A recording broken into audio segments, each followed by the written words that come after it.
Hi, Mike. Hello. Thank you for being here. So yeah, we're all out in the open. We have been friends for a long time. Probably 20 years or more. I mean, close. Yeah. I'm still. In fact, if I remember correctly, we met in a Minnesotan bar. Spark Festival. Yeah. And where we were, well, at least I was debating on whether we were going to be trapped, because I think it was about some snowfall. But fortunately, we got more time to drink together. We drank a lot of beer. And we've been doing stuff ever since. Mm-hmm. Why don't you tell us who you are, your name, who you are, and yes, what do you do? Rob, it reminds me of the perfect composer joke. So a composer goes out on a first date, and they go to a restaurant, and during the meal, the composer finds that all they're talking about is their music. They're telling their date, oh, this orchestra's played my music, this performer's played my music, I've had my music played here, I've had my music played here, I've written about all of this. This reviewer said this about my music. And finally, the composer realized that they were maybe talking a little bit, right? There really wasn't much happening. And so the composer says, I'm so sorry. Enough about me. What do you think of my music? And yeah, that's kind of, for me, that's the perfect composer joke. So I like talking about myself. I like talking about my music. I'm not sure if there's any composer who doesn't. I've been composing for a long time. I started composing when I was a kid. I composed music for my church choir, which really kind of gave me a lot of confidence, because I would write, that was all terrible. By the way, everything I wrote was really, really terrible.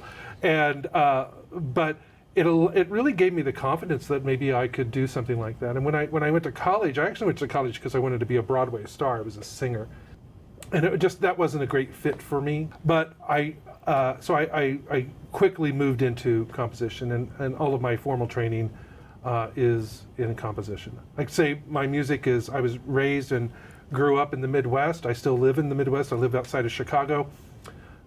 Teach at Lewis University, but I spent all of my time in the Midwest as a composer. I'm very proud of that.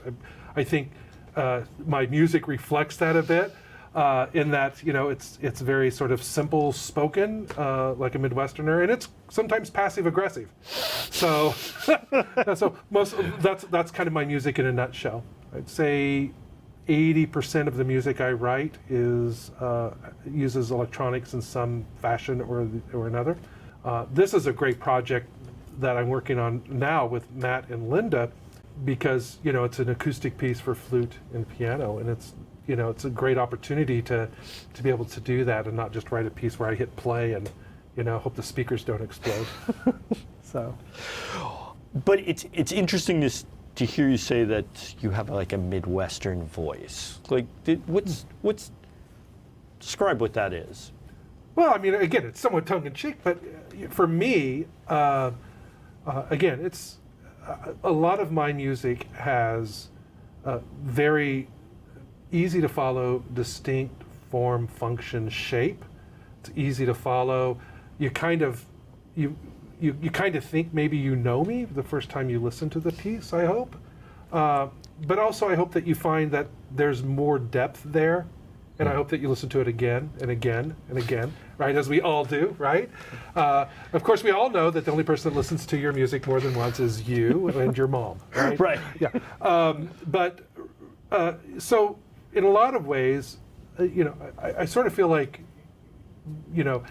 for a Midwesterner, there's this sort of rough outer shell. And again, you might clink on it, you might kind of know what's in there, but it takes a while to really get through to meet who that person is. But it does come back to what I said, somewhat tongue-in-cheek, but it is pretty, for me, a lot of my music is very sort of straightforward, plain spoken. I don't use a lot of extended techniques typically. I like music that does, it's just not kind of part of what I do. I try to write pretty classically idiomatic for the flute, and at times try to challenge maybe an audience's perception of what a flute can do in this case. This piece is that I wrote for them is called Inside the Hatch, and it is roughly 600 measures of music in 8 minutes.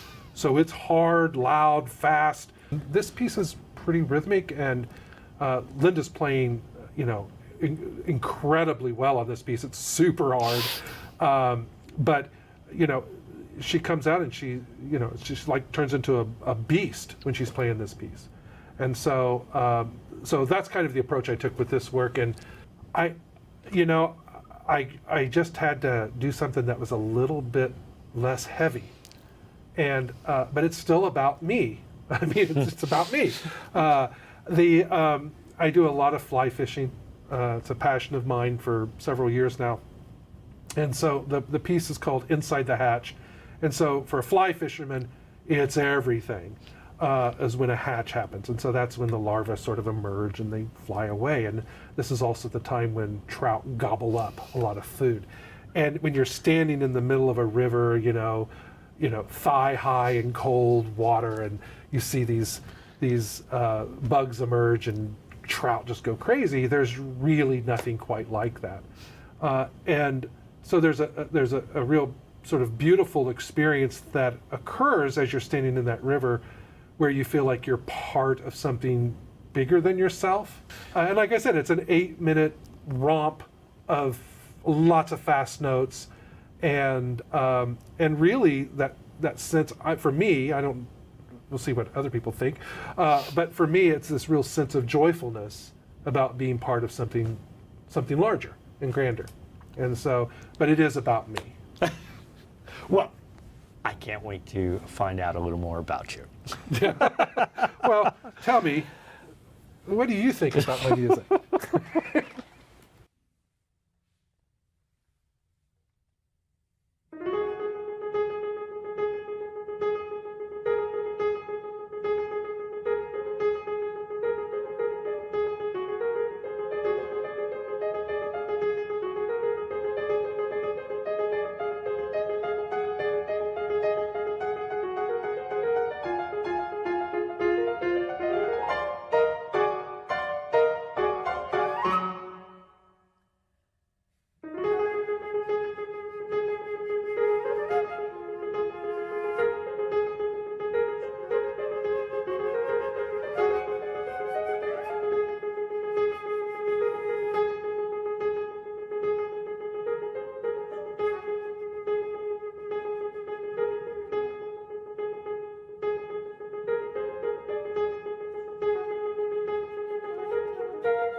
I'm so excited.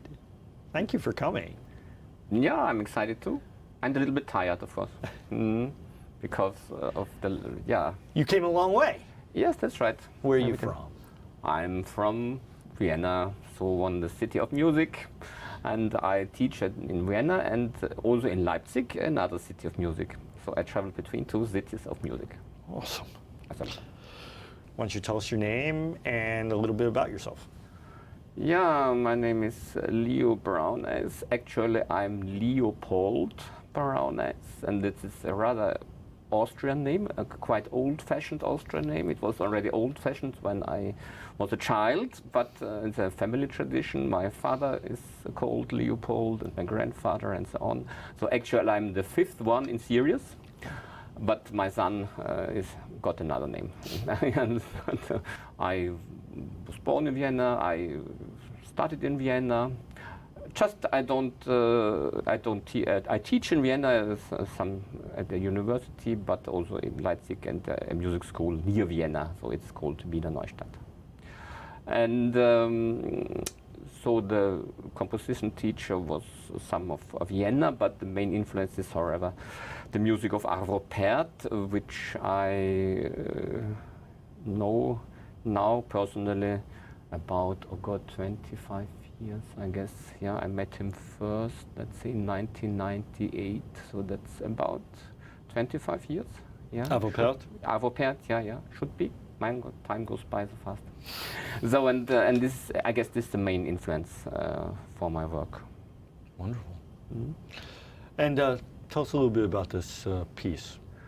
Yeah, this piece is a combination of different pieces. I wrote once a piece for solo flute for one of your, and then I had another piece actually for violoncello, and then I thought to add a third piece, a kind of introduction to it.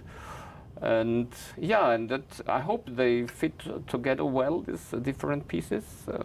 And yeah, so it was not composed all together, but piece by piece.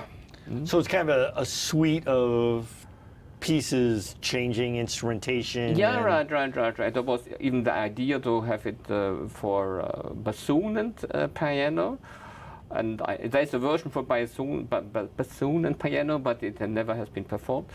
So now it's for flute and piano, yeah, and I hope it works well. And this, I'm a composer of usually quite short pieces. Yeah? I have to be honest. There are many pieces.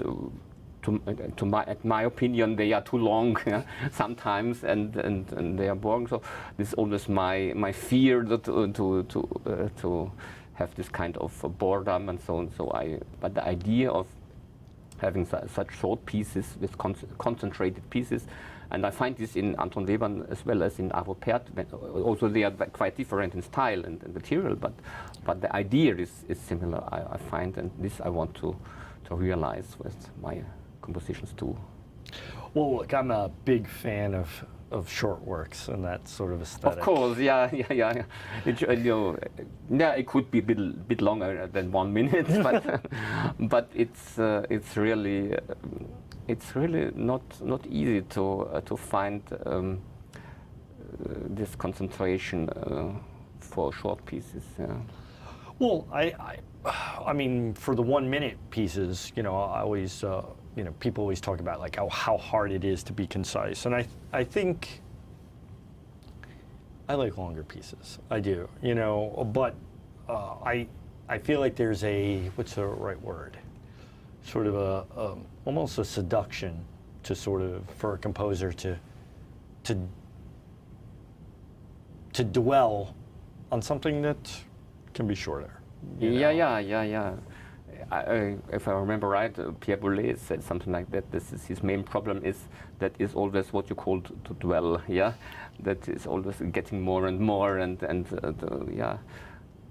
So, yeah, you've been writing a bunch of pieces for Vox Novas and Composer's Voice. Yeah, I did not really exactly partly write. They have been in my oh, what is this called? And this was what is in German Schublade, you know, this drawer, in the drawer.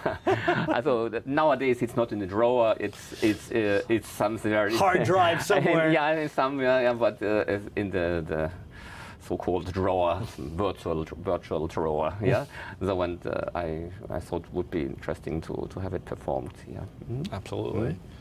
I think this is the fourth work we've recorded of yours? Oh God, I didn't count it. So it was the string quartet, right?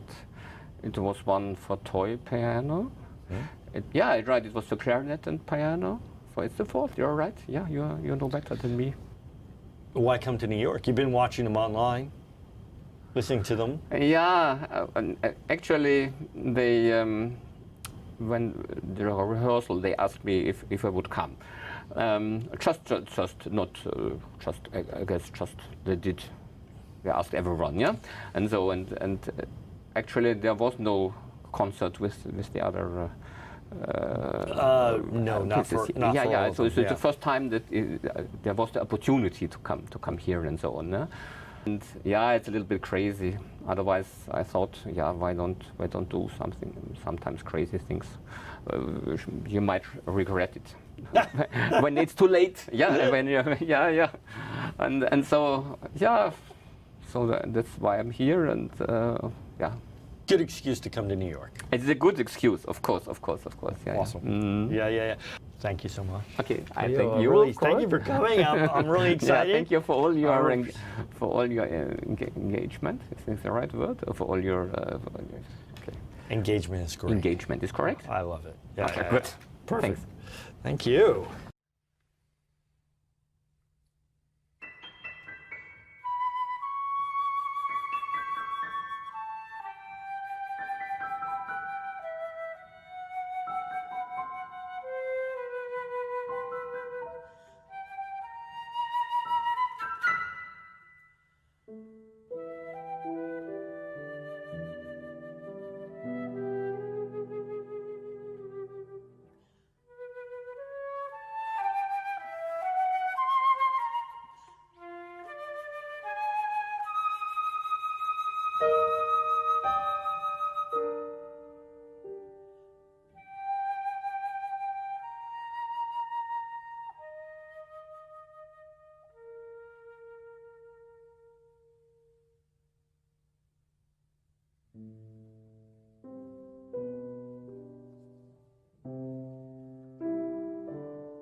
Mike, thank you. Again, thank you for coming out. I know you traveled a long way. Anytime. This is great. I got to tell you, this is being on the Composer's Voice concerts and being on their 60 by 60 has just been a great part of my career. Thanks for having me, Rob. Thank you. It's been great, buddy. Yeah.